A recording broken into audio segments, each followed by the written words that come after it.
Bola. Joy kelgungacha hammamiz gapirdik, vatan uchun dedik, ota-onamiz uchun, o'zimiz uchun, tarix uchun, O'zbekiston uchun dedik. Hamma narsa gapirib bo'lindi. Bu o'yinda menimcha gapsiz bugun hamma narsaga nuqta qo'yadigan kunimiz.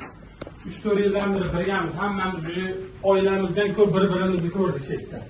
Davay, oilaligimizni bugun ham ko'rsataylik. O'zbekistonda necha million aholi bizdan kutib o'tirib, 90 ming to'ygandan keyin biz menimcha boshimizni yerga qaratib o'tirishimiz. Bizlar O'zbekistondagi hamma o'zbeklar bugun bayram bo'lishi kerak. Bugun bu qonun kun bo'lib qoladi biz uchun.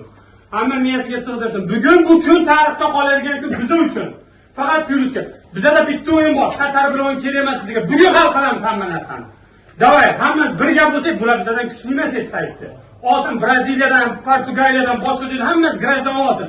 Lekin bugun kim bizga qat'iy nazar oldimizda tursa, Liboyni bugun hal qilishimiz kerak. Davay bolalar, bugun hamma bugun bizlar bilan birga O'zbekiston hamma duo qilib o'tiribdi. Makkadan hamma joydan ota-onalarimiz duo qilib o'tiribdi. Xudo xolasa hamma narsa yaxshi bo'ladi. Ko'chmasdan 100% beraylik o'zimizdan samaddachi, qolgani Allohdan. Davay bolalar. Tarix bilasizlar, bizni bobolarimiz kimlar bo'lgan. Hech qachon esdan chiqarmasin bola. Kim bo'lish qat'iy nazar hozir qarshilik. Sizlar o'zbeksizlar bola. G'urur bilan maydonga chiqib kurashinglar. Tushunarlimi? Tarixni bugun yarataylik. Va omad bola. Davay bola. 1, 2, 3, O'zbek!